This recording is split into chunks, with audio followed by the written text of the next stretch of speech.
എല്ലാവർക്കും പുതിയൊരു വീഡിയോയിലേക്ക് സ്വാഗതം. കേരളത്തിലെ വിവിധ തരത്തിലുള്ള സർവീസ് പെൻഷനുകൾ ഏതൊക്കെയാണെന്ന് വിശദമായിട്ട് നമുക്ക് നോക്കാം. ആദ്യമായിട്ട് കോമ്പൻസേഷൻ പെൻഷനാണ്. പരിഹാര പെൻഷൻ നിയമം 33 ഇത് വരുന്നത്. ഒരു സ്ഥിര തസ്തികയിൽ അഴിച്ചു മാറ്റിക്കഴിഞ്ഞാൽ പുറത്താക്കപ്പെടേണ്ട വ്യക്തിക്ക് 2 ഓപ്ഷനുകൾ നൽകും. സർക്കാർ സേവനത്തിൽ മറ്റൊരു ജോലി സ്വീകരിക്കാൻ സാധിക്കും, അല്ലെങ്കിൽ ഇതുവരെ അർഹമായ സേവനത്തെ അടിസ്ഥാനമാക്കിക്കൊണ്ട് പെൻഷൻ ആനുകൂല്യങ്ങൾ സ്വീകരിച്ച് സർവീസിൽ നിന്നും വിടവാങ്ങാനും സാധിക്കും. ആ വ്യക്തി തിരഞ്ഞെടുത്ത് നൽകുന്ന പെൻഷന് പരിഹാര പെൻഷൻ എന്ന് പറയുന്നു. അടുത്തതാണ് ഇൻവാലിഡ് പെൻഷൻ അഥവാ അസാധു പെൻഷൻ. നിയമം 42 വരുന്നത്.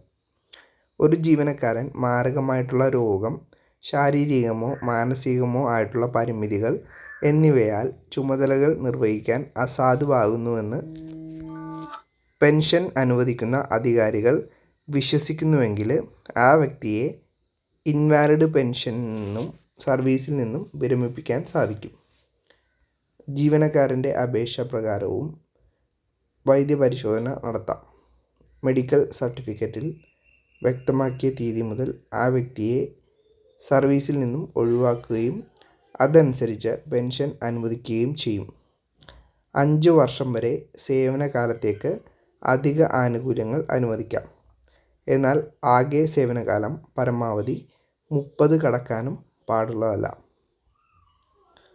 അടുത്താണ് മൂന്നാമത്തെ പെൻഷൻ, സൂപ്പർ ആനുവേഷൻ പെൻഷൻ. അത് നിയമം 55 വരുന്നത്. നിശ്ചിത പ്രായത്തിൽ സർക്കാർ ജോലിയിൽ നിന്നും നിർബന്ധിത വിരമിക്കൽ വരുമ്പോൾ ലഭിക്കുന്ന പെൻഷനാണ് സൂപ്പർ ആനുവേഷൻ പെൻഷൻ എന്ന് പറയുന്നത്. വിരമിക്കൽ വ്യക്തിയുടെ ജനന ദിനമുള്ള മാസം അവസാനിക്കുന്ന ദിവസത്തെ ഉച്ച കഴിഞ്ഞുള്ള സമയമാണ് പ്രാബല്യത്തിൽ വരുന്നത്. എന്നാൽ ഒരു വ്യക്തിയുടെ ജനന തീയതി മാസം ആദ്യ ദിവസം ആണെങ്കിൽ മുൻ ദിവസം ഉച്ചയ്ക്ക് വിരമിക്കും. അതായത് ഉദാഹരണത്തിന് ജൂൺ 1 ജനനത്തീയതി എങ്കിൽ മെയ് 31 വിരമിക്കേണ്ടി വരും. ജനനത്തീയതി മാസത്തിലെ മറ്റു ദിവസങ്ങൾ ആയാൽ ആ മാസം അവസാനിക്കുന്ന ദിവസം ഉച്ച കഴിഞ്ഞിട്ടാണ് വിരമിക്കേണ്ടത്. ഈ കാലയളവ് ശമ്പളം, പ്രൊമോഷൻ, പെൻഷൻ ആനുകൂല്യങ്ങൾ എന്നിവയ്ക്കായിട്ട് കണക്കാക്കുന്നതാണ്.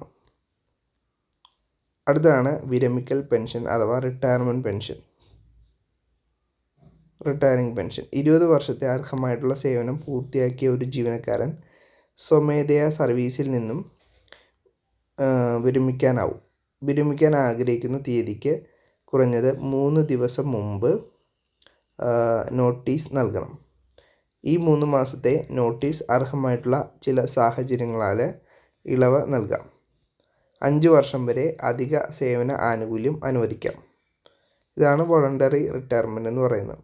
എന്നാൽ ആകെ സേവനകാലം 33 വർഷം കടക്കാനും പാടില്ല. അതേപോലെ തന്നെ വ്യക്തിയുടെ യഥാർത്ഥ വിരമിക്കൽ തീയതി കവിഞ്ഞ് പോകാനും പാടില്ല. സർവീസിൽ നിന്നും വിരമിക്കാൻ അനുമതി ലഭിച്ചു കഴിഞ്ഞാൽ അത് പ്രാബല്യത്തിൽ വരികയും അതനുസരിച്ച് വ്യക്തിയെ സർവീസിൽ നിന്നും വിടവാങ്ങിക്കുകയും ചെയ്യും. ഈ നിയമം 2010 മാർച്ച് 9 മുതൽ പ്രാബല്യത്തിൽ വന്നു.